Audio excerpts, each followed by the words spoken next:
Bismillahirrahmanirrahim. Assalamualaikum warahmatullahi wabarakatuh. Okay, in this video, I will explain to all of you about how to answer the ERD question. Okay, so basically, I will use the question that I have given to you for the individual assignment. Okay, so let's take a look on the first question. Okay, so question number 1.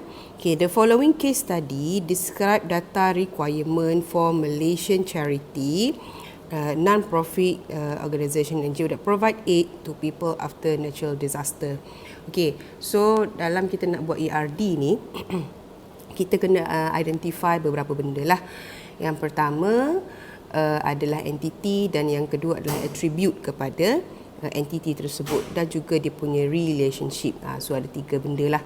Okay, so relationship tu pula kita kena identify juga sama ada dia one to many, many to many. Alright, so kita tengok dulu, kita baca soalan ni dulu, nanti kita akan cuba jawab. Okay, so apakah isi yang pertama ni? Dia kata individuals volunteer their time to carry out packing tasks for the NGO. Okay, so kat sini kita ada individuals, iaitu yang kita panggil sebagai volunteer lah. Okay, yang mana mereka ni akan buat kerja-kerja packing task for the NGO. So dia akan buat kerja-kerja packing. For each volunteer, okay, so each volunteer ni her name, address, telephone number are tracked. So maksudnya bagi individuals volunteer ni, ataupun kita panggil volunteer lah senang. Okay, volunteer ni adalah entiti yang pertama. Okay, so kita boleh tandakan jugalah. Okay, volunteer is the first entity. Okay, entiti yang pertama. So bagi entiti yang pertama, dia punya attribute ni adalah name, address and telephone number. Tu je. Okay, kemudian lagi dia kata each volunteer may join several packing tasks and some packing tasks may require many volunteers. Okay, so kat sini apa dia nak beritahu? Okay, packing task tu juga adalah, ataupun task tu adalah satu lagi attribute. Okay, packing task ni sendiri, okay, adalah satu attribute. Okay, sebab apa? Sebab dia kata volunteer may join several packing tasks and packing tasks may require many volunteers.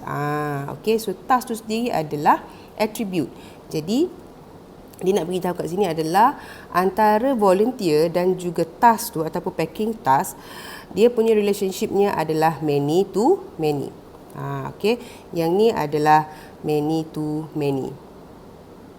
Okay, kemudian kita ada lagi when a volunteer is assigned to a packing task, the system should track the start time. Okay, so yang ni nak bagi tahu apa? Okay, so apabila kita mengenal pasti bahawa ada many to many relationship kat situ, for sure kita kena buat bridge. Okay, kita kena buat bridge between volunteer and also the task. Okay, so untuk bridge entity tersebut, okay, mungkin kita boleh bagi dia nama volunteer task. Okay, jadi dia nak track apa? So dia kata dia nak track the start time and time of the assignment. For each packing task, there is task code. Okay, task code, task description and task status. Okay, so untuk task tu tadi, iaitu packing task tu, okay, kita ada task code, task description and task status. Yang ni untuk entiti yang kedua, iaitu task. Okay, ini untuk entiti yang kedua, task. Entiti yang ketiga tadi tu adalah bridge lah di antara volunteer dan juga task. Okey, kemudian settle bahagian yang pertama. Okey, settle bahagian pertama, bahagian kedua. Packing task may produce many packages.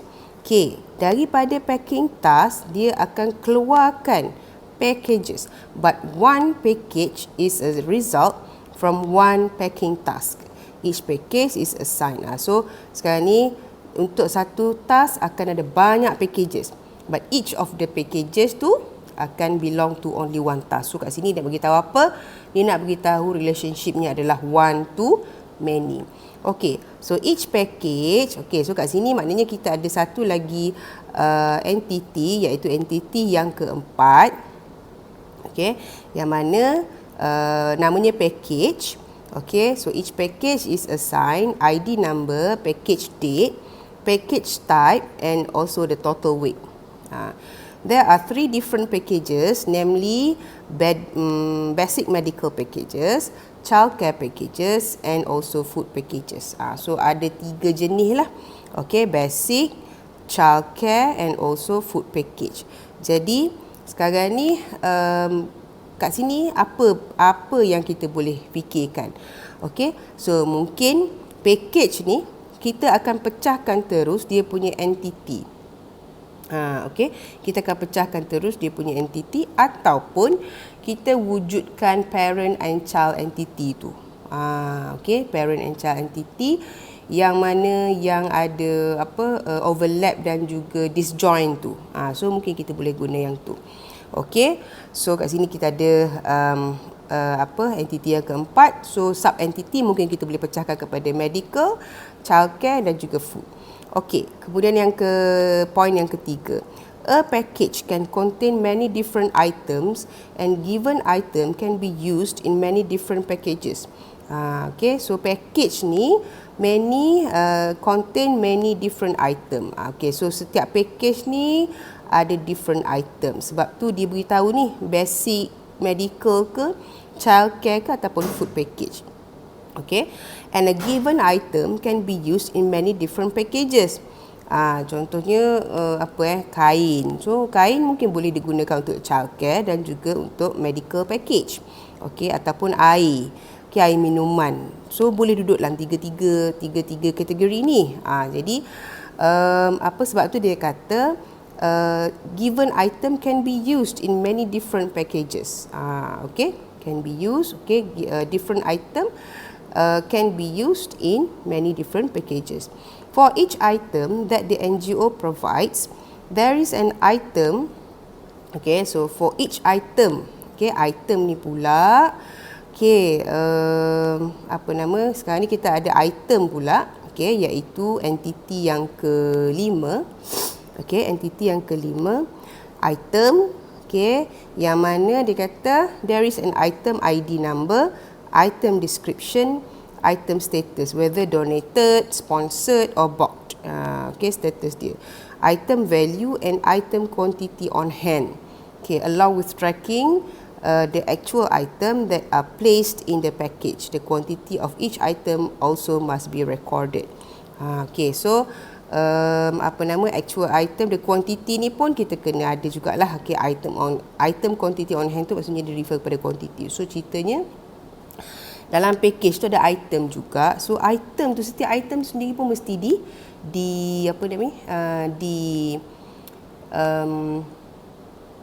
track jugalah. Maknanya setiap item tu pun kita kena ada entity yang tersendiri. Okay, so based on the above information, create a complete ER diagram. Okay, so now let's create our ER diagram.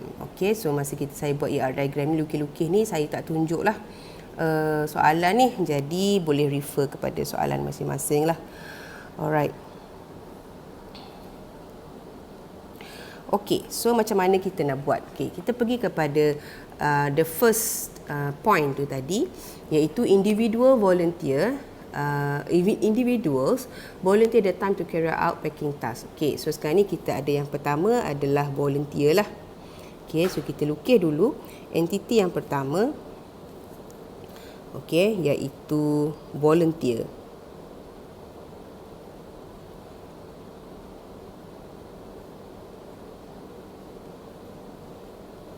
Okay, so dalam volunteer kita kena ada name, address, phone number. Okay, so tapi kat sini tak ada ID.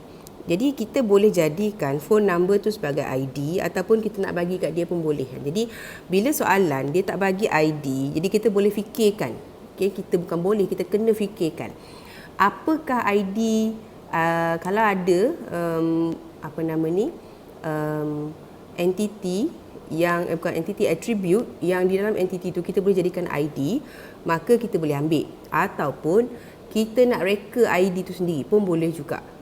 Okey, contohnya lah untuk jadikan PK, okey, untuk jadikan primary key, kita nak jadikan dia sebagai volunteer ID. Macam tu. Okey, jadi yang lain-lain tu akan jadi attribute biasalah. Okey, kita akan ada vol name. Okey, besar sangat ni. Okey, kita akan ada volunteer address. Okey, kemudian akan ada volunteer phone. Okey, so bila dah lengkap yang ni, kita boleh tutup lah. Alright. Kemudian, okey, kita dah ada volunteer. Kemudian yang kedua, dia kata untuk packing pula. Okey, so packing task may require many volunteers. Okey, when a volunteer is assigned to a packing task, the system should track the start time and the end time. Okey, so untuk packing ni dia kata apa? Untuk packing dia kata each volunteer may for each packing task there is a task code, task description and task status. Okey, so itu adalah packing task punya attribute. So kita buat pula untuk packing. Okey, kita buat attribute untuk packing, entity untuk packing.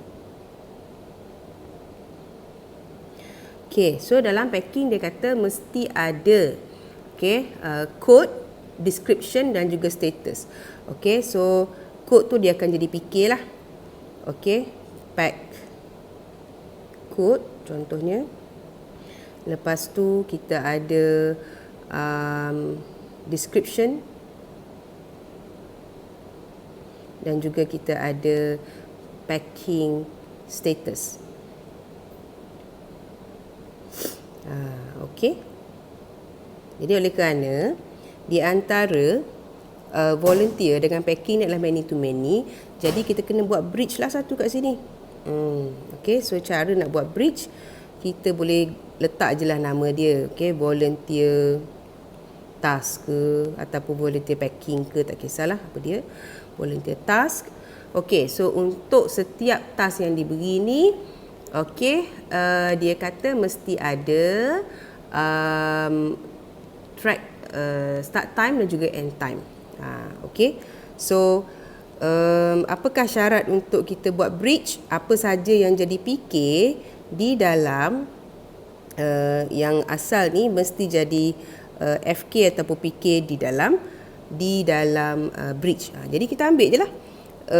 Kita ambil je, jadikan dia PK juga. Okey, PK ada dua lah, iaitu kita ambil volunteer ID dan juga packing code. Sebab apa? Sebab kita memang itu syarat dia. Kalau kita buat bridge, kita ambil je PK dua-dua ni dan kita letakkan jadi PK FK. Alright, tapi saya tulislah FK kat situ, saya tulis PK je. Okey, kemudian kena ada start dan juga end.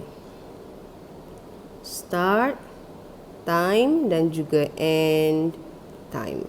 Okey, itu yang dia nak. Okey, kemudian lagi packing task may produce many packages. Okey. Okey, one task akan produce many packages. Okey. So sekarang ni kita nak tackle package pula. Okay. So one task akan produce many packages. Okay, but one package is a result from one packing task lah. Sebab tu saya buat sini many, sini one, sini many. Okay. Kemudian dekat package, okay, dia kata each package is assigned an ID number. Okay, so kita ada ID package.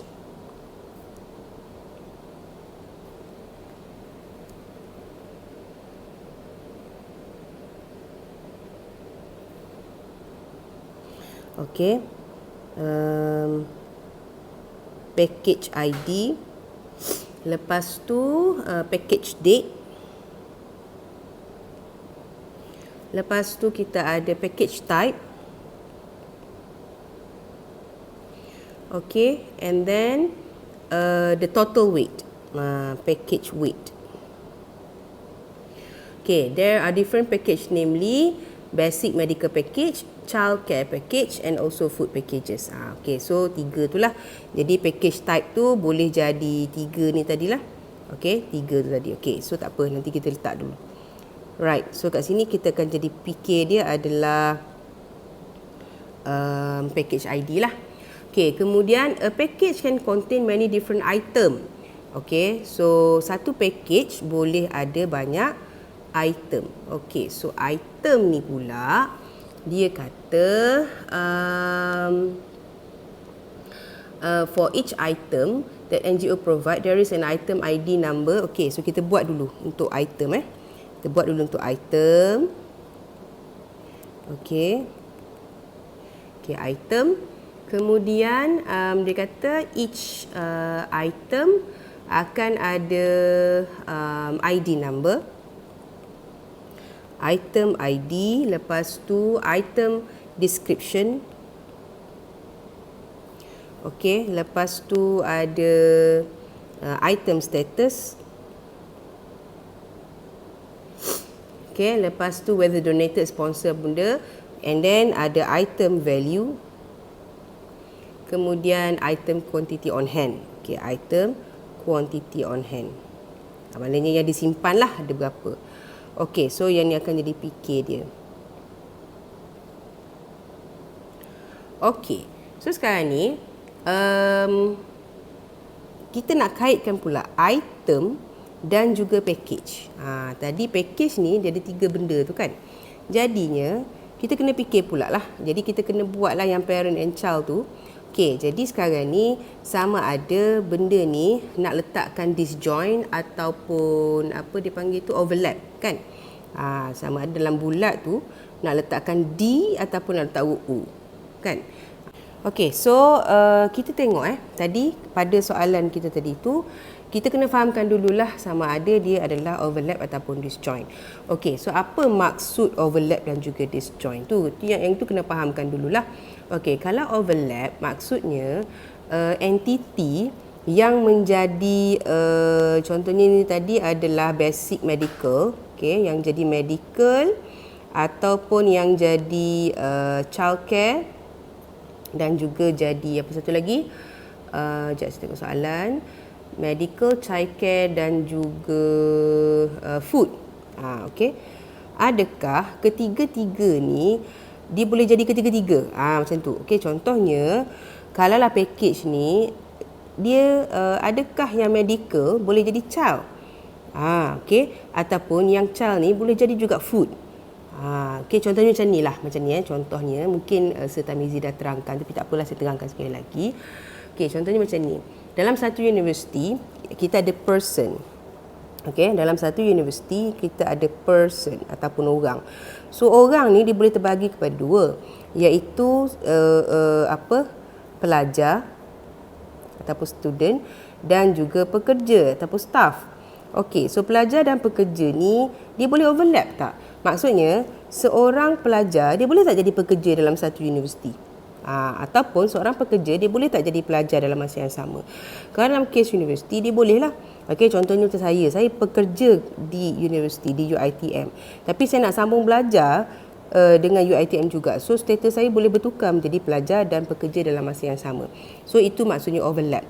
Tetapi kalau disjoint maksudnya kedua-dua status ni ataupun kedua-dua jenis entiti ni kita tak boleh duduk tak boleh wujud secara bersama. Okey. Contohnya tadi ni lah. Kalaulah dalam medical of course ada ubat. Child mungkin ada pampers, ada baju, okay, ada susu. Tapi dalam medical tak adalah pula baju, susunya. Food takkan adalah ubat-ubatan, contohnya lampin ke whatever. Tak adalah. Jadi kat sini benda ni adalah bersifat disjoint. Okay. So bila bersifat disjoint, apa dia jadi apa benda kita panggil ni, saya dah terlupa dia punya istilah tu, sorry. Constraint ni lah. Okay, dia punya constraint ni. Apa nama ni? Jadi dia akan ID dan sebagainya ni. Okey, di ID ni dia akan mewakili apa saja ID ada kat sini. Okey. So saya ambil food je lah sebagai contoh, tak nak tulis panjang. Okey, ID ataupun PK untuk food, child dan juga medical, dia akan jadi dia ambil je package ID ni. Okey. Kemudian dia akan satu item akan duduk dalam banyak duduk dalam banyak package. Okey, contohnya sebab dia kata dalam soalan tu mungkin satu-satu item tu boleh duduk dalam pelbagai jenis lah. Contohnya saya kata air mineral tu tadi. Okey, air mineral mungkin boleh duduk dalam medical, air mineral mungkin boleh duduk dalam food, air mineral juga mungkin boleh duduk dalam child. Okey, sebab dalam ketiga-tiga condition tu air mineral tu diperlukan. Okey, so macam tu. So untuk item ID tu so itu mungkin boleh jadi FK dia. Okey, so item ID ada berapa, kuantiti dan sebagainya lah. So item ID ni mungkin akan ada banyak lah pulaknya. Okey, contohnya dalam setiap package tu kena ada berapa barang. Okey, biasanya kalau macam ni dia dah tetapkan. Okey, boleh ada berapa? Okey, food ada 10. Okey, child ada 7 contohnya. Medical ada 3 je. So boleh buatlah. Okey, item ID ulangkanlah sebagai 10 sehinggalah yang ni kalau nak boleh nak cantik lagi kita buat dia ada detail, tapi tak payahlah. Okey, kita buat setakat ni je. So untuk menjawab soalan ni cukuplah sekadar buat disjoin and then senaraikan all the IDs yang ada dalam tu lah. Okey, item ID yang terlibat di dalam package tersebut. Okey, so itulah cerita dia untuk menjawab soalan yang pertama tu. So kita ada volunteer, yang mana volunteer ni dengan packing dia adalah many to many. So kita kena buat satu bridge kat sini. Okey, kita ada packing and then bridge, kita akan ada volunteer task. So setiap task tu akan menghasilkan package. Okey, dan setiap package tu akan di feed. Okey, akan ada feeding lah kat situ, ada yang memberi iaitu item. So item ni akan beri barang-barang kepada package, dan package tu ada 3 jenis iaitu medical, child dan juga food. Okey, so itu sajalah yang saya akan kongsikan untuk cara awak jawab soalan. So sorry lah saya buat ni uduh sikit ni. Nanti saya akan beri dalam bentuk yang cantik sikit lah template jawapan tu. Saya buat elok-elok. Yang ni sebab nak lukis kan. Jadi saya akan buat elok-elok insyaAllah. So hopefully boleh membantulah untuk menjawab test nanti. Okay. So sekian. Assalamualaikum warahmatullahi wabarakatuh.